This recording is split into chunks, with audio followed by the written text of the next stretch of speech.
নিজে সম্পদ জুড়াইছিও না, জুড়াইতামো না। আমার যেহেতু সম্পদ বানাইবার ইচ্ছা নাই, মরার ভয় নাই, তা আমার সে বড় কেডার কেউ আসেনি।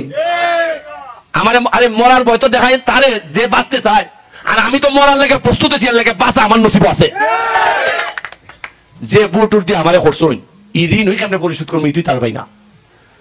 উল্টা ইয়া যে ভাবে কয় তো বেটার বাপ ওটাকে সুমন ভাই, ও আমার সুমন ভাই ডাকে, এর মা এবেলে সুমন ভাই ডাকুন, এবেলে উনি সুমন ভাই ওই আগের নির্বাচনের গান এখনো এরা উনি। আমি ওই যে বয়া আছে কেন, আমার এগুলোই ভাল লাগে, সম্পদে আমারে টানে না। আল্লাহ মাহবুব জানে একটা জিনিস খেয়াল করে দেখুন, 360 জন আউলিয়া আইলা সিলেটের মানুষে তারা ঠিক করলাইয়া শাহজালাল সাহেবের নেতৃত্বে, তারা উত্তরাধিকার আমরা আছি না অনেক, আমি না থাকতাম পারি, কেউ না কেউ তো উত্তরাধিকার আসুন। আমরা বানাইছেন আল্লাহ ইমাম সাহেব, আমি খালি খামের কুরবানিটা দিতাম, আর 3-4 লোক লাগে জ্বালাইতে ঠাইনা ফালাইবা।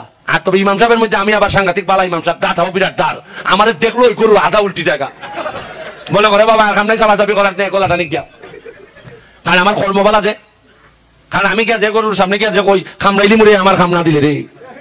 আপনি কোন চাই আজকাল যদি আমি এমপি যদি আমি ইগলের না হইতাম, তা আমার ডাইনে মাসে যারা বোয়া এখানে দেখলো বুঝতে না, যারা বোয়া থাকলো না এরা তো আমি উন্নয়নটা এরার অনুমতি ছাড়া করতে পারলাম না, আর এরা অনুমতি দিল না, এরা যে তাই 10 বছরের না তারা যে তাই গেছে এইভাবে তুই চললো না, কিন্তু এলাকাটা সাফার করলো না। চিন্তা করুন কি পরিমাণ ঠকা যে আমরা ঠকছি।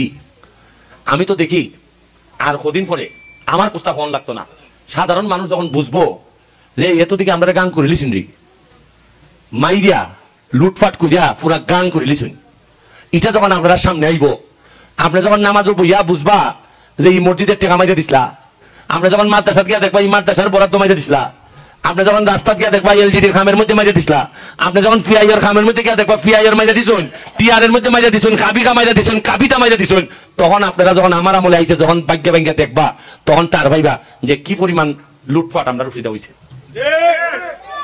বুঝতে পাইছি আমরা। আমার তো মনে হয় রামসিরে আমি গত 15 বছর আগে যেটা দেখে গেছিলাম ওইটি আছে, একটা রাস্তা উরু রাস্তা একটা বাইসাইকেল গেলে একটা বাইসাইকেল বার হয় না, খেলে এর ভিতরে কত আমরা। আরে সুজন ভাই তো এই ছাত্র নেতার থেকে এখন জননেতায় পরিণত হয়েছে, বয়স সংখ্যা বিয়া সাথে গোটা পোলাপুরি বড় হয়ে গেছি গা, আর এই সুজন ভাই অত বড় হয়েছে কিন্তু রাস্তাটা এখন আগের মতো রয়েছে। হ্যাঁ আমার বিশ্বাস যে সুজন ভাই ফুলাইও এই রাস্তায় দেখবো কেরে রামসি কি কোনো মানুষের বুট আছিল না? আমরা অত বড় বড় স্বপ্ন দেখছি, অত বড় বড় কথা কইছি, কিতার লাগি আজকে আমারে ধরাই দিছেন এই একটা সাইনবোর্ড ধরাই দিছেন উন্নয়নের, ওই জন্য তার মধ্যে দাগাইল আছে রামসি ঈদগাহ হইতে আসার গা মাদ্রাসা বুট কেন্দ্র পর্যন্ত রাস্তা মেরামত। ওই দেখেন এলজিডির রাস্তা উপাটা হইতে রামসি পোস্ট অফিস বায়া দুর্গাপুর, এটা আমার একটা লিস্ট ধরাই দিছেন না, 5-7-8টা রাস্তার লিস্ট ধরাই দিছেন।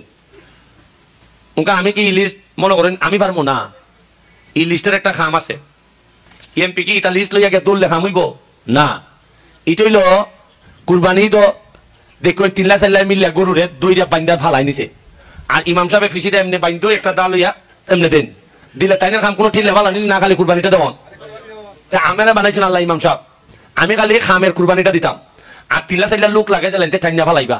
ওই এর মধ্যে 1 লোক পাইছি আমি, সে ফুটুয়াখালীর থেকে আমরা এলাকার সময় দেয়, সে ওই লোক 4 মধ্যে 1 যে উল্টা এবার হাত তালে দিন, ওই এরা দিন তদবির করে ঘুরে ঘুরে জায়গায় জায়গায় ঘুরে ঘুরিয়া যে বালা রেডি করে। ওই সময় আমার একটা ফোন দেওয়া হয়, ওই সচিব সাহেব আইসে আইন তাড়াতাড়ি, ওই পিডি সাহেব আইসে, প্রজেক্ট ডিরেক্টর আইসে আইন তাড়াতাড়ি,